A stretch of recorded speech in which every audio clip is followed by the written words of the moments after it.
I'm a financial advisor, so you can imagine people are always asking me, like, is blank a good account? Fill in the blank there, whatever type of financial account it may be. I'm going to put it to rest. I'm doing a video here about the 7 types of accounts that everyone should have in their financial life. Gets a little bit different at the end depending on if you're a young family or you're somebody that's sort of midstream or someone that's getting close to retirement. But I'll tell you all about that here in a minute. So here we go. First up is an easy one. I'm not going to spend too much time here. It's a checking account. Of course, everybody needs a checking account. That's where money flows in, the paycheck goes, all of those things. Money flows out. You got to have a place to pay the bills. I'm not going to belabor the point. Have a checking account. The second one, savings. This is your emergency fund money. Right now, you can actually earn some interest on it. It's close to the end of 2023 while I'm recording. You can go find yourself a savings or a high yield money market account. Make sure it's FDIC insured. That's an important thing to me. That's something I always suggest to clients. There are cash alternatives, if you will. There are investment money market accounts. They're not bad things, but that's not the place for this. This is money that's readily accessible should you need it. You can earn some interest. Right now in the 4s seems to be a fairly common interest rate if you're going searching for it. And you've got enough money there to back you up in case of emergency if something comes up, if you're sick, you lose a job, all of that stuff. I got videos about emergency funds. Maybe I'll pop one up or put it in the description or something like that. That's account number 2.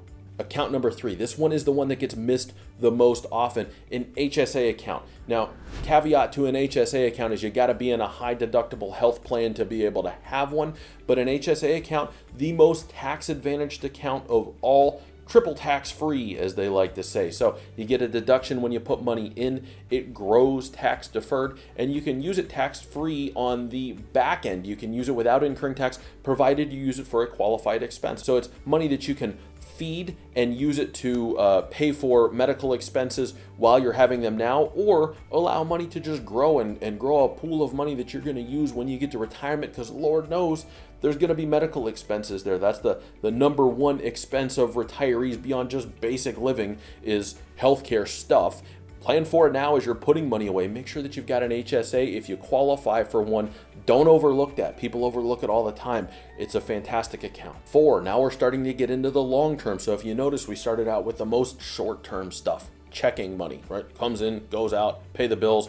I feel like hot wings. I'm going to use money in the checking account to do it.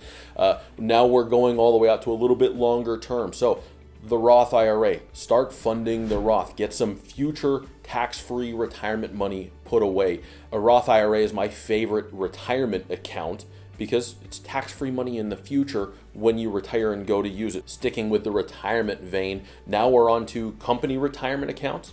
401ks, 403bs. These are places where you can put a lot of money. If you've got a Roth option in that, do that. You can stuff a ton of money. I get a video about that as well. The description's going to get longer. I'll put that down there as well.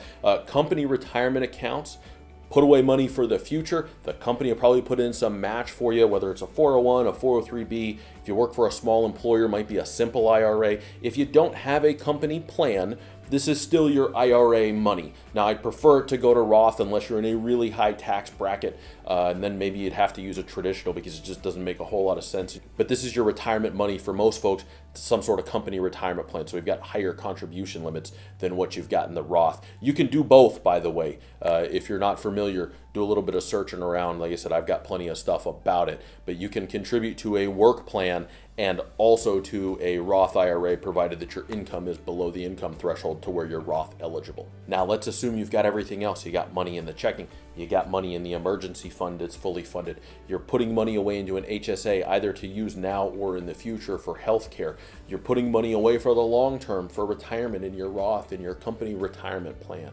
What comes next? Well, if you got extra money after that, 1, good job out of you. And 2, non-qualified investments, typically a brokerage account, something like that. So this is money that you're investing to grow for the longer term, but it's not specifically retirement account money. You're already maxing those things out, etc. Or it could be money that you're saving for a longer term expense. So it's appropriate to be in the brokerage account, but you don't want to put it into a retirement account because it's not actually retirement money that you're going to use then. You're saving up for a vacation house. You're going to buy it 10 years from now. invest the money so that it grows. You got a good time frame. You could do it in a non-qualified or a brokerage investment account. Now we've come to the point in the video where the paths will diverge. We've got young families on one side. We've got folks close to retirement on the other side. It's our last number. What's it going to be? We're going to do young families first.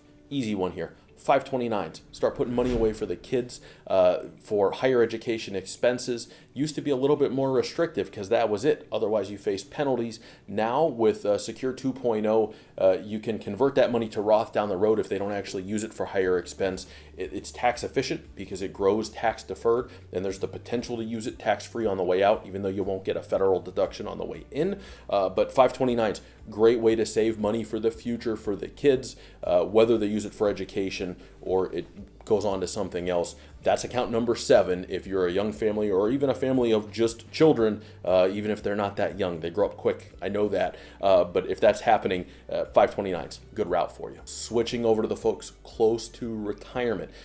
Income gaps, talk about this all the time. Guarantee your retirement income, or at least as much of it as you can. And so if you're looking at, here's what my retirement income will be, Social Security, maybe you get a pension, what have you, and here's what my expenses will be. Start to fund an annuity that will create income in retirement. So that's your number 7 account, is an income-oriented annuity. Lots of different varieties of that. Imagine that. I've got videos about that as well. But at any rate, get yourself a retirement vehicle that is designed specifically to spin off guaranteed income in retirement, so that you can backfill some of that income gap when you get there. So as you get close, that's your number 7 account. All of the other stuff is already taken care of, and now you're looking to start to pre-fill some of that retirement income need before you get there. Advantages there is oftentimes there's growth from those vehicles, where the income amount will grow the longer it sits in there. So it can be beneficial to do that in advance rather than just, I got the retirement, let me go get myself, for example, an annuity to create some income. Fast video today. I talked fast. I wanted to get a lot of information out there in a relatively short period of time. I hope that you found the video useful. If you did, check out the description. Lots of links down there to some of the other videos I talked about, or go ahead and click right here. We're going to put it over here today. Here's our financial planning playlist. You can go check out some of our other stuff there.